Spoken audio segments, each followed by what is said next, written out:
Shalom à tous, je suis Chantre Zoé et c'est pour moi un réel plaisir de vous accueillir, de vous dire bienvenue sur cette plateforme qui est la vôtre, plateforme de formation, plateforme de partage d'expérience dans le domaine de la louange, dans le domaine de l'adoration.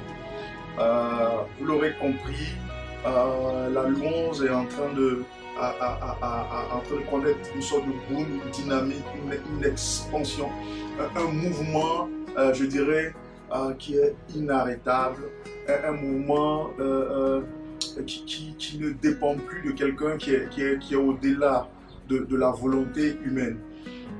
C'est un élan qui n'est pas fortuit, c'est un élan qui a été prédit, qui a été donné comme une prophétie dans la parole de Dieu.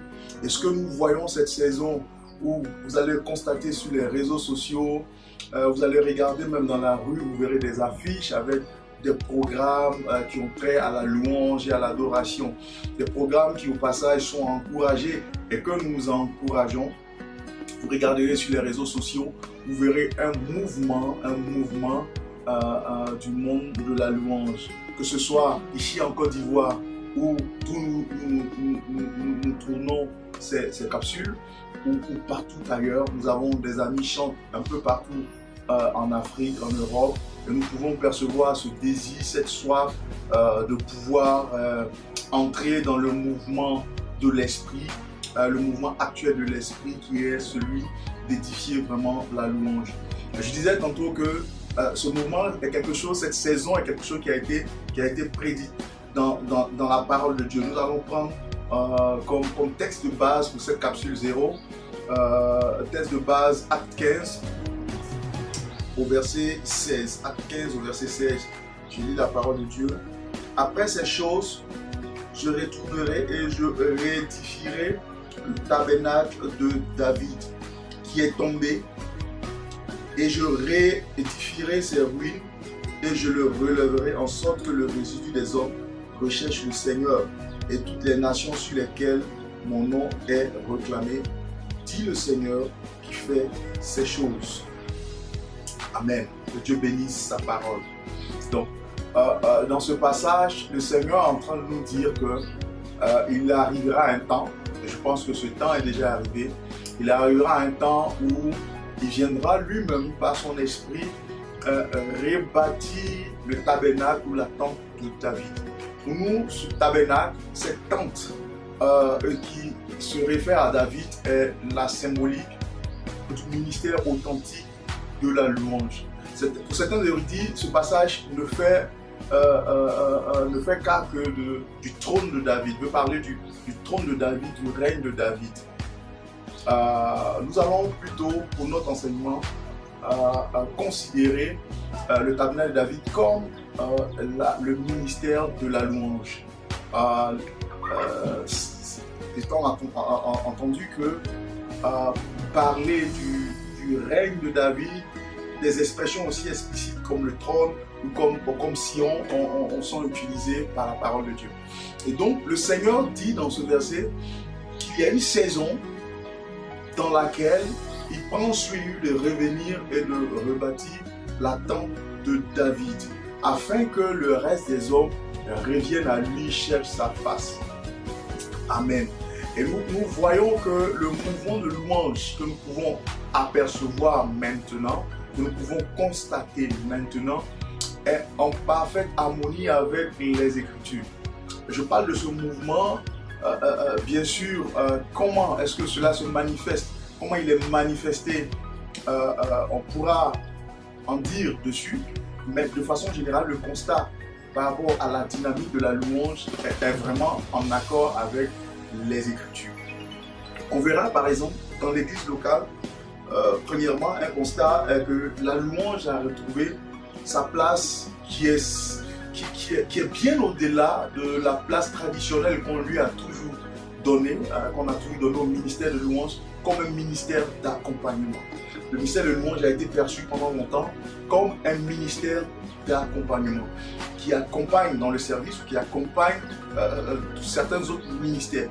Ce qui n'est pas faux, mais au fur et à mesure qu'on avance dans le temps, on se rend compte que le ministère de la louange prend une forme qui lui est propre. Et donc, il va au-delà de cet accompagnement, par exemple, du ministère pastoral, de tous les autres ministères qui y sont. Donc, bien sûr, il accompagne les autres ministères.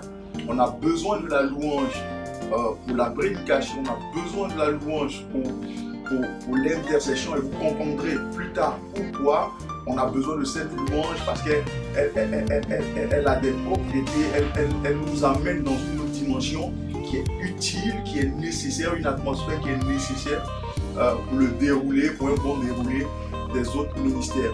Mais au-delà de ça, on peut voir dans l'église locale, on peut voir que le ministère de louange est en train de prendre forme, il prend forme. Le ministère de louange est en lui-même exercé de façon pleine.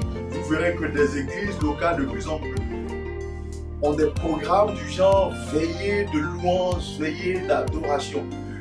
Des programmes où à 100% le ministère de louange est exercé. Le deuxième constat est que vous verrez aussi de plus en plus des ministères traditionnels être couplés au ministère de louange. Vous verrez des hommes de Dieu, des serviteurs de Dieu de renom, utilisés par le Saint-Esprit de façon glorieuse, pour qui le ministère traditionnel de prédication, le ministère pastoral, le ministère d'évangélisation, le ministère apostolique, va être accompagné, couplé par le ministère de chant. Il y a plein d'exemples comme cela.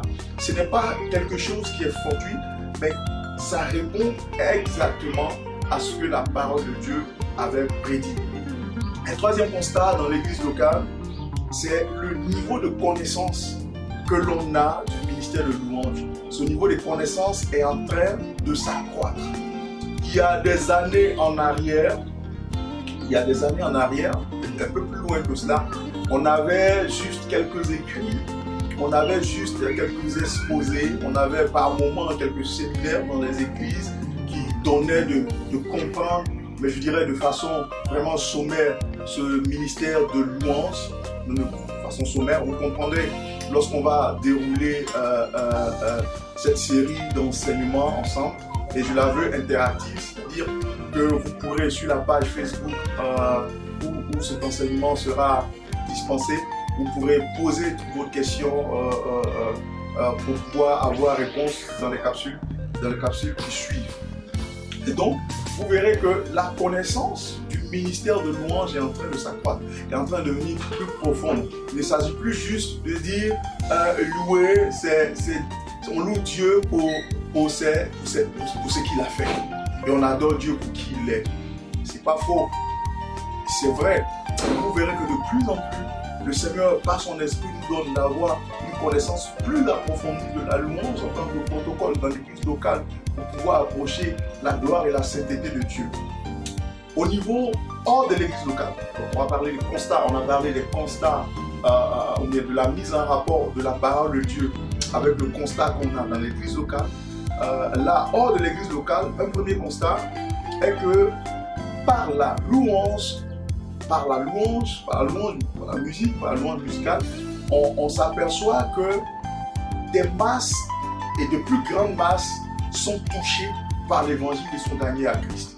Donc la louange, comme l'a dit la parole de Dieu, devient un instrument d'influence, un instrument qui permet de gagner des âmes à Christ et même à l'échelle des nations. Ce qu'on ne voyait pas par le passé. Là où on avait besoin d'un bon programme d'évangélisation pour pouvoir atteindre les mêmes objectifs avec des programmes de louange. Un deuxième constat, en ce qui concerne ce qu'on peut voir hors de l'église, on a un dépassement des barrières dénominationnelles. Et on va vers une sorte d'unification du corps de Christ, en tout cas par la louange. C'est un langage qui devient un langage commun. Vous verrez à un concert de louange, par exemple, il n'y a pas de dénomination. Il n'y a que des adorateurs, des personnes qui sont assoiffées de la présence de Dieu, des personnes qui lèvent les mains vers le ciel, indépendamment de leur dénomination, et qui adorent le grand Dieu. Donc la louange en dehors des îles locales nous permet, ce réveil-là nous permet de constater une forme d'unification, un dépassement des barrières dénominationnelles. Le troisième constat est un rapprochement même qui va au-delà des dénominations, qui va un rapprochement des nations, des continents, et ainsi de suite. Il y a des chants de renom. Et la Côte d'Ivoire, qui est mon pays, accueille chaque année plusieurs chants de renom internationaux qui viennent pour pouvoir ensemble louer Dieu. Donc vous comprendrez que c'est un instrument de rapprochement en dénomination, mais c'est aussi un instrument de rapprochement à l'échelle des nations elles-mêmes, à l'échelle des continents. Je vais m'arrêter là pour cette première session. À partir de la session 2, nous allons commencer à entrer dans le vif du sujet pour savoir qu'est-ce que c'est que la louange. On en parle, qu'est-ce que c'est que la louange, qu'est-ce que c'est que l'adoration. Et je voulais vous rassurer, cette série de formations se veut assez pratique. Donc il ne s'agira pas juste de dire il faut faire, il faut faire, il faut faire, mais il s'agira de dire voici comment on fait, voici comment on fait. En conclusion, donc, pour ces temps de la fin dans lesquels nous sommes, soyons attentifs au mouvement de l'esprit. Dieu veut faire beaucoup de choses par la louange, Dieu veut faire beaucoup de choses par l'adoration. Et je crois que ce mouvement de louange sera un mouvement où le réveil que nous attendons, c'est le réveil qui sera impulsé par la louange. Ce réveil-là sera véritable et durable quand la majorité des églises locales, la majorité des chrétiens va intégrer ce que c'est que la louange au niveau personnel. Que Dieu vous bénisse et rendez-vous à la session prochaine.